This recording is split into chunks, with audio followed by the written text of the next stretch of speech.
Today is Tuesday, June the 14th, 2016. The time being 5:50 p.m. or Central Time or Charleston, Missouri time.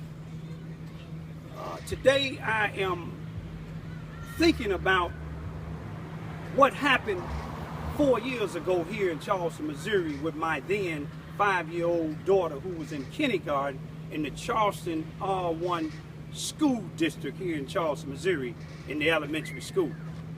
You see, June of 2012, a bus driver by the name of Joy Rice, not saying it's on the president's level, but he was a white man.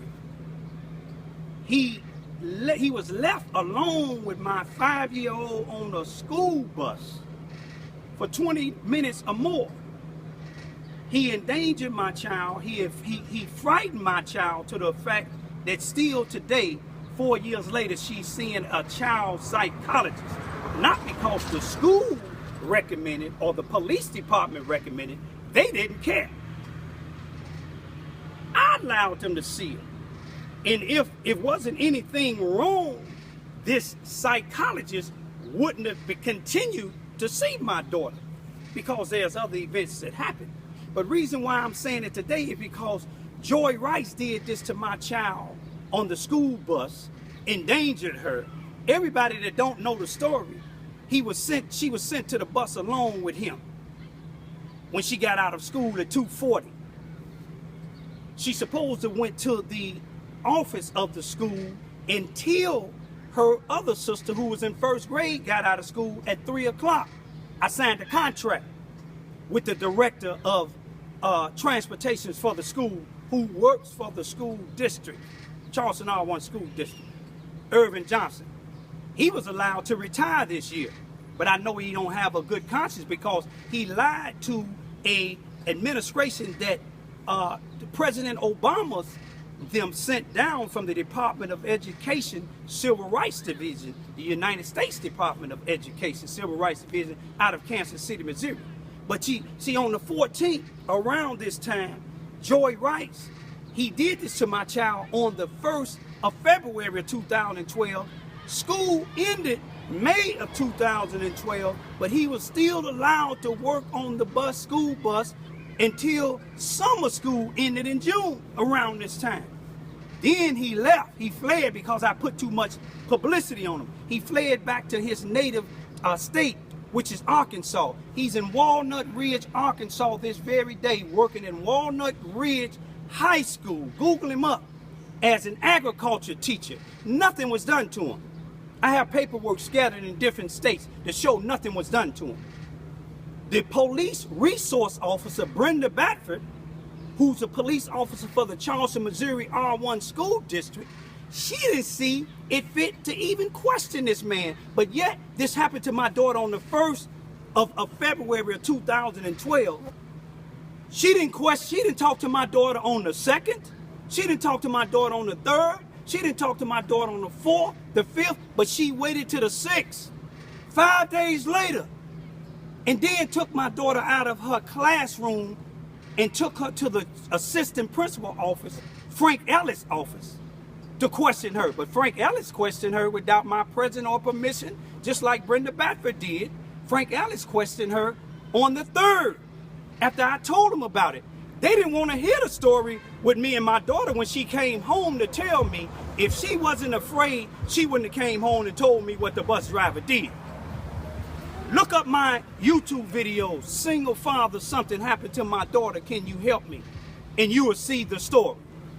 Look up my YouTube videos, Single Father Seeking Justice, and you will hear the story. But my bottom line is, when I'm making complaints about it and keep on putting publicity on it, the people in this town, black and white, they keep on talking about what he was convicted 16 years ago. 16 years ago, even though I was convicted of a sexual misconduct, which has nothing to do with having sex with anybody, I was unjustly arrested. I was unjustly tried. I didn't have a chance because I trusted the system. whatever they can accuse me for 16 years ago has nothing to do with what that bus driver did with my daughter. I still have rights. I did my time. And I still proclaim my innocence this very day. But let's see why they didn't make a police report out on what this bus driver did to my 5-year-old daughter. You know why they didn't do it? Because they don't care. And I'm not saying all the Charleston, Missouri Police Department don't care, but I know the chief of police don't care. I know the captain of the police department here don't care. I know they rank and files don't care. And I know most of the police on this force that was there during this time working on that, they don't care. Those, not those that done quit. But see, I won't stop.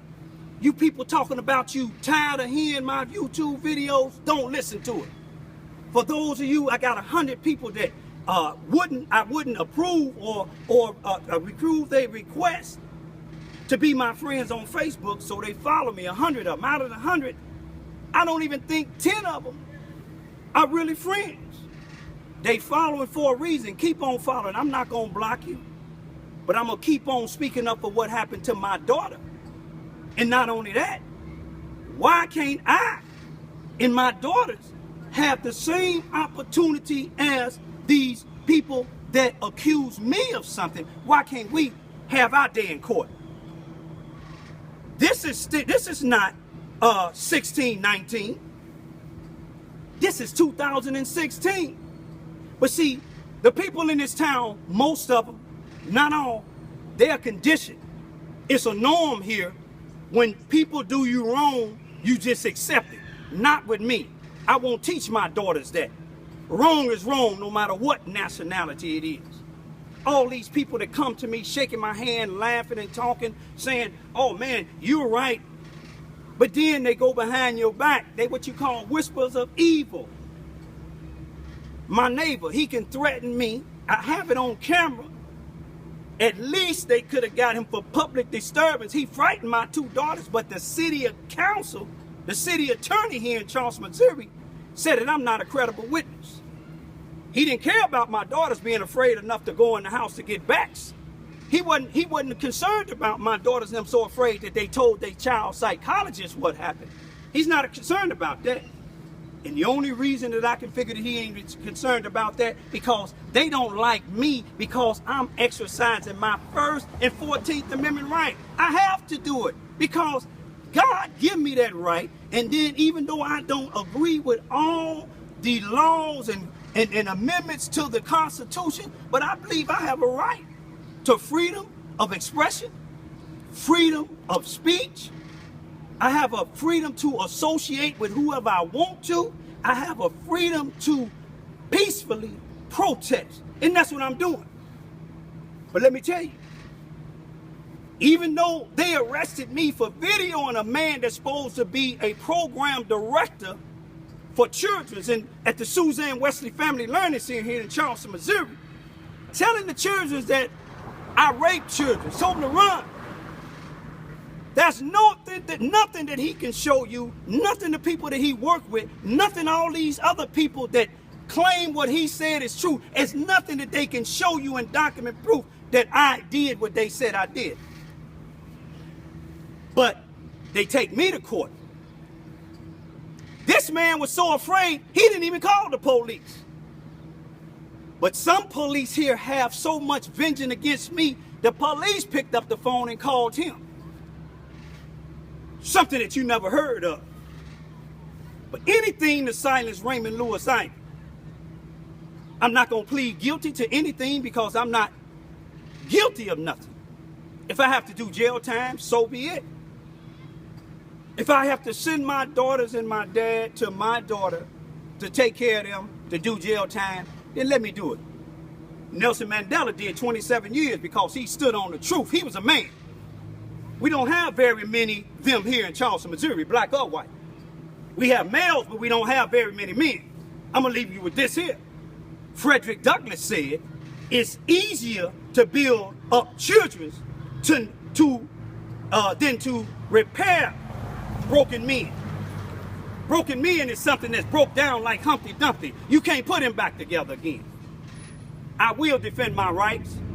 I will continue to make YouTube videos as long as the law said I can do it. You don't have to like what I do. It's okay for dispatchers in the Charleston, Missouri Police Department and their family talking about jumping on me on Facebook. It's okay with that. It's no law against that. It's okay for my used-to-be neighbor putting on Facebook saying that they peeping in my house and they can see me sitting on the toilet. He used the S word. It's okay for my neighbor that used to live next door to me to say that they can see me nodding in my house. It's okay for them to say that. If I would have did it, they would have called it stalking. You see, that's what they claim I did on April the 9th, 2016, when this individual that's supposed to be a program director for the Suzanne Wesley Family Learning Center was telling children something that wasn't true about me, and I videoed him to prove it. I wasn't stalking him. He was doing it right down the street from me. He told the courts he was afraid of me. If you're afraid of me, why is you being anywhere around me? But I videoed him for a reason, to show the courts, to show anybody that's just in the law enforcement that this man wasn't afraid of me. I wasn't stalking him. And he's a liar and the truth ain't in him. He said up under oath, December the 4th, 2015 in court, he said under oath that he seen it on CaseNet, that I supposed to did something to a 14-year-old child, supposed to had sex with a 14-year-old child, but you cannot find that on there. You know why? Because he's a liar and the truth ain't in him. But I'm going to trust this court system again with my attorney, and I'm going to see if justice be done. Peace be still.